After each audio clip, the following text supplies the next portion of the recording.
So meditation, we often think of, oh, closing my eyes, watching my breath, going into peace and silence and stillness. In EIFS, kind of meditation becomes less what we do and more who we are. What are you talking about? It's it's the awareness practice of how the relation between self and parts, the relation between the stillness, the causeless okayness, or the sky, and the passing weather, the thoughts, feelings, and sensations. What's the relation between those? And as you know, in EIFS, we have three very simple views. And this is, you could say these are the three ways we meditate. This is the three ways our system is healed. This is the three ways parts are welcome. This is the three ways we get to know self and we get to know our relation of self and parts. Just these three views. And the first one is just the discernment between the sky and the weather. The first view is how we're able to discern, we're able to find that sanctuary and home are here. We're able to get to know, become intimate with the qualities of beingness, the qualities of self. In order to do that, there becomes a discernment. It becomes, and it's dualistic. It's sometimes in India they call it neti neti, not this, not that. It's like not the objects that arise. And this is one of the gifts of IFS. We can see the arisings, we label them and know them as parts.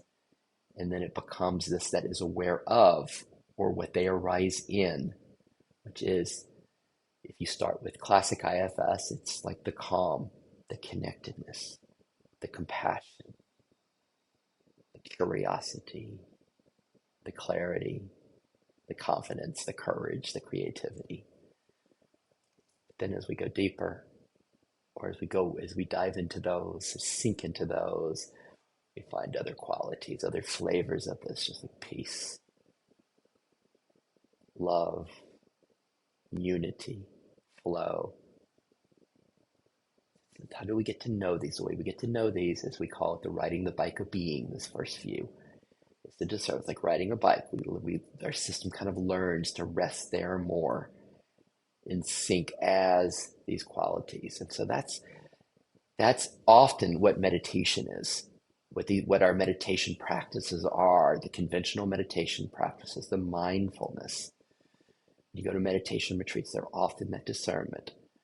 You be aware of what's arising. It's like the weather that's going by. Or we have an object of attention in meditation. Okay, focus on your breath, focus on your body, focus on the weight, focus on sense of sinking into the earth. It's an object for attention, which then helps us fall into beingness. If we're focused on an object, like focusing on the breath, it's just a way of keeping our attention someplace instead of on the weather, the thoughts, feelings, and sensations that go by. And so most meditation practices are this first view. All right. And so we kind of start there in effortless IFS, that discernment, to get to know self. Right? You really want to get to know it. We want to become intimate with it. And then from there, we go to our second view. I think my favorite name for it is the Rumi's Guest House. It's a wonderful poem of just being welcoming of the guests that arise, that guests that come to our home, the parts. Rumi says it's being human is a guest house, every morning a new arrival, a joy, a depression, a meanness, welcome and entertain them all. But effortless IFS is no doing. We are just a space of the guest house. And this is more complex because that first view, we're kind of having a loving indifference towards the parts, towards the weather, because our interest is in riding the bike, is in staying home. And this is what we would do. This is what meditation would be. If we are sitting silently like this, or if we're walking or going on a jog or driving our car, the first is that discernment of getting to know self. And then then we can go into where a lot of the healing occurs is the second view. And this is where the system starts updating, where there's a recognition that the parts are never alone, that there's self, this beingness is always here. This is where most of us find metaphors for this. Wow, it's like beingness, the parts are arising in an infinite hot tub and they're soaking in the hot tub. This is where healing starts happening 24/7. or there's a sense of the system starts hearing what the parts are longing for, longing to be seen, accepted, loved, connected to safety, absolution. And then we start finding that that is what is being longed for is intrinsically here.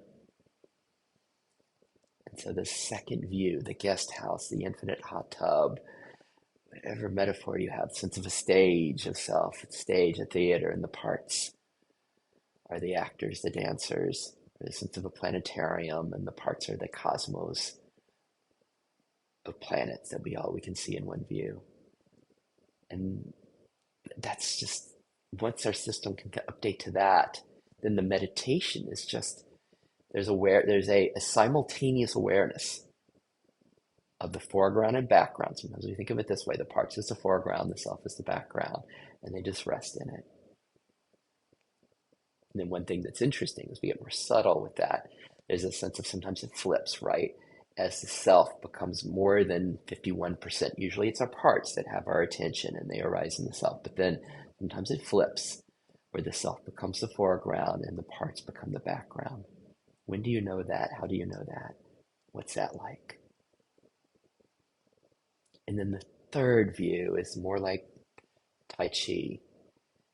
It's more a Taoist EIFS, a flow. It's the integration of the foreground and background.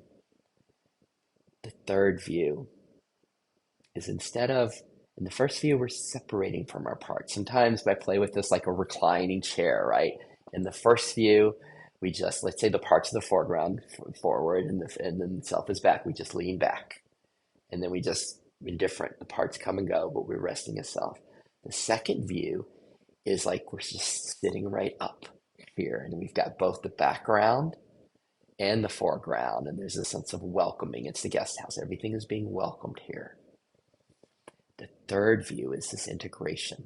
And in the third view, self has become, there's become a degree of intimacy with it, and knowing the ever-presence of it, that there's no longer the need to kind of keep a focus on self. It's just always here, some flavor of it.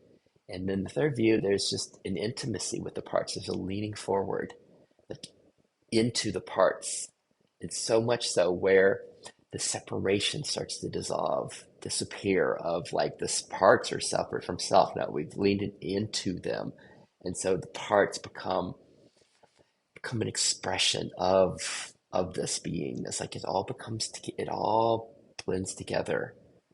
And this is the, you'd say it's the chi, the Tai Chi, the Taoism of self and parts. And it's the integration, and a lot of the different awakening models, I'll call it awakening, but it's really just these coming together where self becomes permeated through, and the parts, everything becomes an expression of this. In India, they call it the dance of Leela. I love this piece of art by Matisse called The Joy of Life, where it just all becomes that, or the symbol that I have, my logo for Effortless EIFS, the dance. Matisse is the dancers. It's just, everything is an expression of this. And this is where it's also our 10th tipping point, where we see the innocence, beauty, and perfection of what is, because we start recognizing the parts are an expression of this. And so there's nothing to be healed. It's just everything is like beauty alive. And we all know this. We all had flavors of this. Not like, let's pretend none of this is spiritual. Let's just talk real life, right? Why do we like nature? Like, what do we find in nature? What do we find in the sunset? I live at the ocean, and it's like the sunset. Or what do we find when we see a newborn baby, or with a puppy, or when we're in love, right? Romantic love. What happens? This is when we get to taste this. We taste this third view, the bliss and joy. And some of us find it when you go get drunk, it opens up. And I have friends that do these psychedelic journeys, and they know this. Like, how do you find this? Or some of us find it as artists when we're in that flow, or in athletics, or in adrenaline. There's adrenaline. What's the attraction of adrenaline, right? When we're adrenaline junkies, I call it, like climbing mountains and things, we lose the sense of separation. We're just in the flow. We're great athletes. That's what it is. That's, the parts, that everything becomes this flow. All right, this is a very long video, and the point of it was, I even forget, but it was really to I don't know, just what is meditation? And meditation in EIFS is all of that. And meditation is no longer something we do, it's something we are, right? The first view, we start to abide as self. So meditation is moving as that beingness, that discernment, and loving indifference to parts. The second view, meditation is both and. It's like, wow, it's just this awareness of everything that's arising. It's just being met. And it's living here. There's not, there's just here we are as this infinite hot tub, and everything's being welcomed in this. It's alive. This is where the healing, everything just occurs 24/7. And the third view is where we become intimate. A guy named Rupert Spira calls it like kissing the frog, right? It's like one of the fairy tales. You kiss the frog and the frog becomes a prince or princess or something. And it's like that, this intimacy that it's just this intimacy with what arises, and everything is the flow and expression of this. All right. I'd love your comments on YouTube, on effortlessifs.com, or on the Facebook group, the IFS non-dual community, because I love the community because it's like 27 of us, 2,700 of us all exploring this together. And also the fascination with how this is moving differently in each of us. Like EIFS it's just one perspective of where we go with this. But what's interesting is where it goes in each of us, and how it is evolving and opening, and what our edges are. And that's what I'm interested in. And right, I spend an hour on the Facebook group a day responding to people and exploring with people and putting things out there. And I love making more videos. Tell me what you're interested in, or share your videos on our site. And see you later. Bye.